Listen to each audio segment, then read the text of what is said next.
Mitchell not returning on Tuesday's game seems like she just got overheated. And shout out my dog Chris. I believe he went and found this statement. Shout out to Chris. And if you didn't research this right here, it's crazy. You literally said the same thing.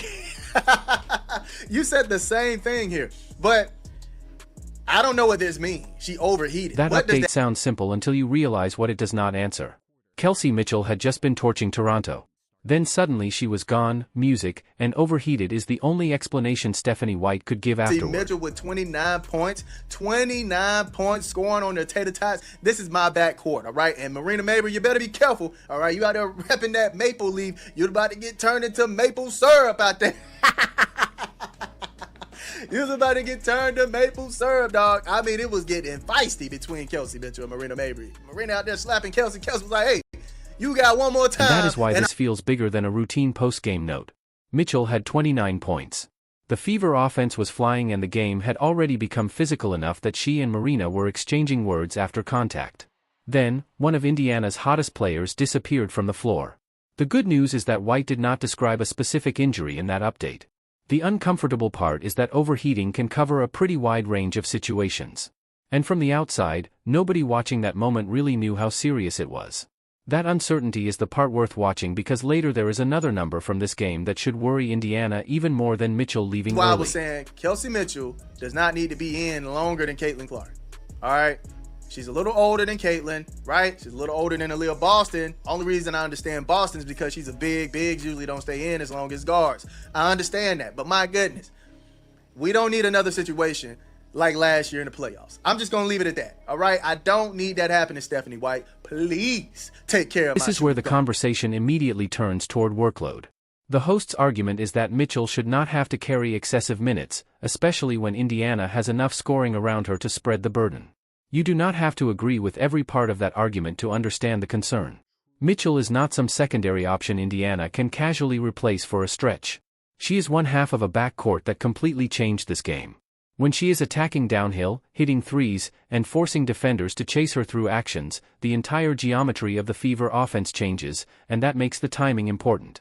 Indiana did not lose Mitchell while she was struggling.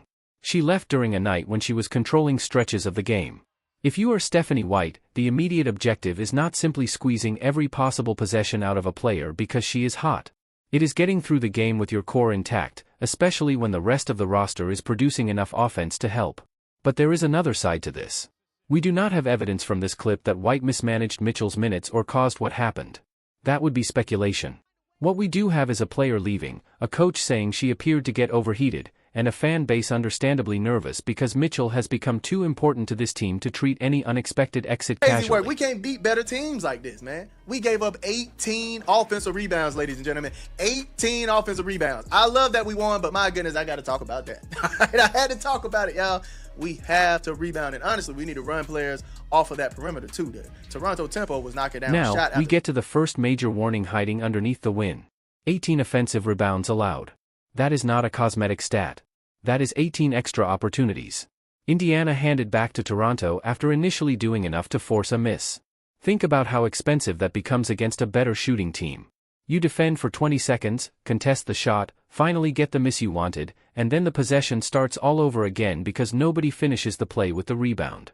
That is exactly how a team can shoot beautifully and still find itself in a game that feels much more dangerous than it should. Indiana's offense was efficient enough to survive at this time. That does not mean the process was acceptable. The temptation after a high-scoring win is to focus on the glamorous numbers. Clark hitting threes, Mitchell scoring 29, Cunningham drilling open looks, Boston protecting the rim. But playoff-level basketball usually punishes the possession you fail to finish. Indiana can create all the spacing it wants, but if opponents consistently get second and third chances, those offensive fireworks become a requirement instead of a luxury. That is the first real contradiction in this game. Look at some of the highlights. Caitlin Clark finding Sophie in the corner. Bang! Come on, man. I always state this about Sophie and Lexi. And we're going to talk about Lexi, but I always state this about them. If we collapse the defense, they're going to be the main ones in the corner and at the wing that we need to find. They are key, essential pieces, right, to this offense, scoring 100 points, looking dangerous. And then you see why the offense is so difficult to contain when it is organized correctly. Clark gets penetration or draws attention. The defense compresses and suddenly Sophie Cunningham is sitting in the exact space the defense has abandoned. That is the version of Indiana that can become miserable to guard. Clark does not need to score every possession to dominate the possession. Her first advantage can create the second advantage. Music, and once the ball gets to a shooter before the defense resets, the Fever are no longer attacking 5 defenders. They are attacking a rotation. Cunningham matters because she punishes that rotation quickly. There is very little value in creating an open perimeter shot if the player receiving the ball hesitates long enough for the closeout to recover. Cunningham's willingness to catch and fire gives Indiana a release valve, music, and that becomes even more important on nights where Clark is seeing extra pressure. You cannot ask one player to beat every defensive coverage herself. The answer is to make the defense regret sending the extra body. If Indiana can repeatedly turn Clark's gravity into clean Cunningham threes, opponents eventually face an ugly choice. Stay attached to the shooters and give Clark space, or load up on Clark and concede the kick-out. That is championship-level offensive logic. The concern is whether Indiana can pair it with championship-level possession control. Kelsey Mitchell from deep, bang! Oh my goodness, Kelsey Mitchell was absolutely on fire, man. I loved everything Kelsey Mitchell was doing out there. Look at this. Getting downhill, just scrambling them up like eggs, man. What do you like with your breakfast? Scrambled eggs with cheese. Kelsey Mitchell definitely giving you that. That is Mitchell just gives them another solution entirely because her scoring does not always need a perfectly scripted possession. She can manufacture offense. Look at the efficiency behind the aggression. 29 points on 11 for 16 shooting, including 4 for 6 from 3. That means Toronto was not just dealing with volume. Mitchell was converting at a rate that forced the defense to react to her every movement. This is what makes the Clark-Mitchell pairing so dangerous. Clark bends the defense with passing range, pull-up shooting, and manipulation. Mitchell can punish the defense when structure breaks down. One creates advantages by seeing the whole floor. The other can turn a half step into a bucket before the defense understands what happened. That combination also explains why the Fever do not need to panic whenever one player is temporarily quiet. If Clark is drawing traps, Mitchell can attack. If Mitchell is being chased, Clark can orchestrate. If both command attention, Cunningham gets space. Then Boston gets cleaner opportunities inside because help defenders are scared to leave the perimeter. The irony is that Indiana's greatest strength in this game also exposes why Mitchell leaving mattered so much. She is not simply another scorer in the box score. She changes what the opposing defense is permitted to do. Fast transition bucket here. Nice job by my backcourt. Kelsey Mitchell once again laying it up. Caitlin finding her. And I think she's tied with A'ja Wilson now with the most 20-point games, I believe now. Consecutive 20-point games. Yeah, 20 straight games with 20-plus points. Ties, what is it? Ties WNBA all-time record. I can't talk right now. I don't know what's going on. But there is the milestone layer. According to the broadcast being discussed here, Mitchell's run reached 20 consecutive games with at least 20 points, tying the WNBA record referenced in the clip. That kind of consistency matters more than one explosive night. Anybody talented enough can catch fire, sustaining elite scoring night after night. While defenses specifically game plan to stop you is something else. It also changes how people should talk about Indiana's identity. There is a tendency to reduce every Fever game to whatever Clark did because Clark naturally attracts enormous attention. But if Mitchell is stacking 20-point games at record pace, then opponents are not preparing for a one-star offense. They are preparing for a backcourt problem. And if you are a defense, which player do you prioritize? Do you extend toward Clark 25 feet from the basket and risk Mitchell attacking a tilted floor? Do you stay home on Mitchell and allow Clark to operate with more freedom? Music, do you switch aggressively and risk Boston getting mismatches inside? This is where Indiana becomes more interesting than a simple star-driven team. Their ceiling depends on whether the pieces create pressure simultaneously. But remember the look ahead from earlier because the most worrying number from the night has nothing to do with Mitchell's exit.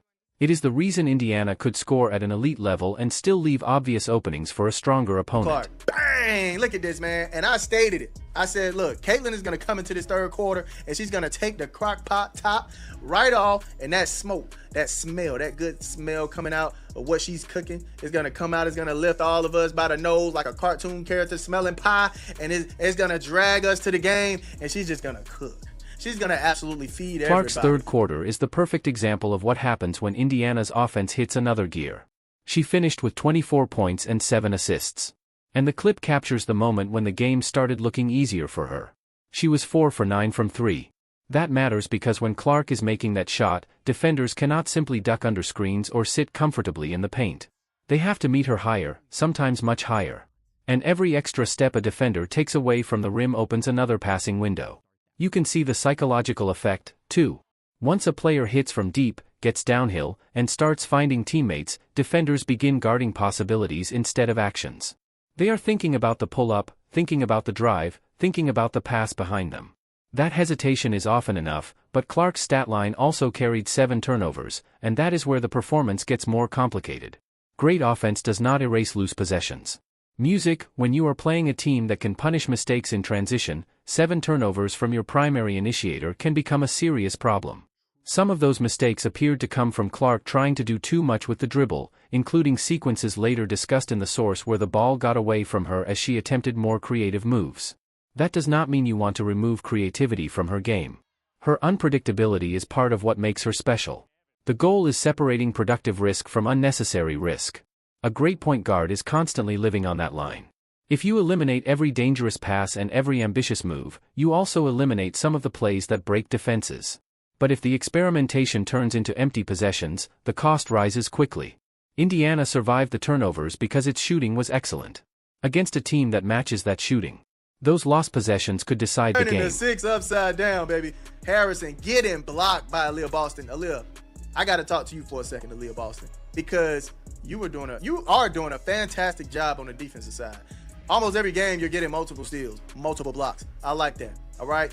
I like that. Making it look like the team is broke. The Toronto Tempo were broke out there. Made it look like they had no money on their credit cards, no money on their debit cards, because they all got denied. They all were denied, fam. Then, Aaliyah Boston gives you the other half of the equation. 3 blocks, defensive activity, and the ability to erase mistakes at the rim. Boston's value is easy to underestimate when the perimeter players are filling the highlight reel.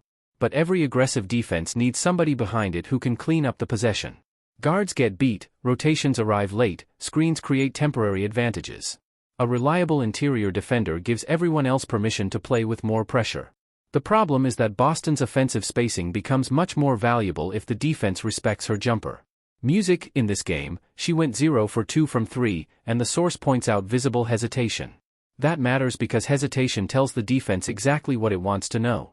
If the defender believes you do not want to shoot, she can cheat toward the paint. Music, now, Clark has less driving space. Mitchell has another body waiting. Cuts become more crowded. One reluctant shooter can shrink an entire offense. Nobody is asking Boston to suddenly become a high-volume 3-point specialist. Music, that is not the point. The point is decisiveness. If the shot is part of the offense and she is open, either take it confidently or flow immediately into the next action. The dangerous middle ground is catching the ball, thinking about the shot, pump-faking nobody, and allowing the defense to recover. Boston's defensive impact gives Indiana tremendous value already.